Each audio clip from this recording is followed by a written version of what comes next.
LL1000 podcast. You niggas gotta check this bitch out. Cause homie real. How did you meet Lil Flip and how did you get with Clover G's, man? Man, that's crazy too. I think for some reason, like when I was doing my shows, I kept running into Flip. I was running into Flip, and everybody that was around Flip was pulling on his arm. The people that was performing, like, "Hey, Flip." So I remember I was with my baby mom at the time. I was like, "Man, ain't no way I could get to him, man." I was trying to get his attention, right? It wasn't happening. Yeah. But I kept it G though. Every time I seen him, like I shook his hand, I go the other way. Everybody else was they had to follow him to the VIP, like they, they were stuck to him. I did the opposite. So I guess me being, what I'm saying, the opposite and different from everybody, I guess it kind of drew his attention. So once it drew his attention, man, like we fast forward, this like a long 2 years later. By then, Houston like my second home for one. So I was connected with a lot of them artists out there, like the Kikis, Flips, and everything. So Okay. but Flip was seeing me grind though. He was seeing me grind.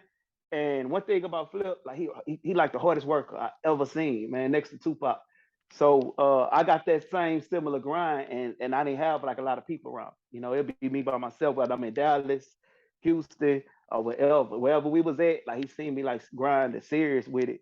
So like 2 years later, the car show people, they wanted me to perform at Beaumont. And I'm telling them, I like, hey man, I could get Flip and Kiki, you know what I'm saying? And whoever else y'all need, Pokey, whoever.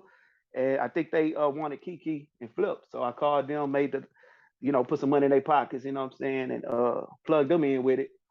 And by the time I didn't get to perform that day. And I remember Flip going on stage. He called me by my government name. Come on. Like nobody called me by the government name, man. So he must have been but on you. yeah, Yeah. so yeah, but it shows his family too.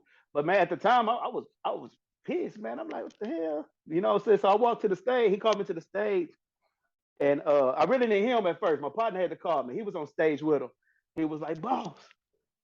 Boss, he's like, Flip wants you, man. And I get to the stage and like walking up the steps, he announced in my city, like the cat I'm bringing to the stage, he says official. It's the newest member of Clover G La Familia. And it caught me so off guard because he didn't give me a heads up. I didn't like, this 2 years later. You feel me? And he didn't give me nothing, man. I never been that nervous in my life. And I remember him handing me the microphone. He handed me the mic. I didn't even know what to do, man. I froze up, you know what I'm saying? And but I was happy, man. It was, I think I shed tears that night. It was so like off guard. And I got so much love. Yeah, blessings. I got so much love for Flip, and not knowing like it'll change my whole life. You know what I'm saying? Not knowing that I had to make a transition. Get used to that transition because me, I'm a humble, laid back dude.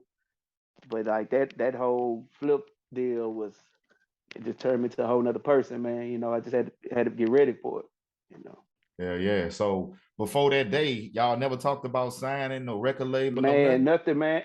Nothing. He got me so off. Go ahead and say nothing. Like, to be real with you, I was trying to get his attention. I was grinding and doing what everybody else was doing, but not pulling on him and stuff. You know what I'm saying? I was cool with it.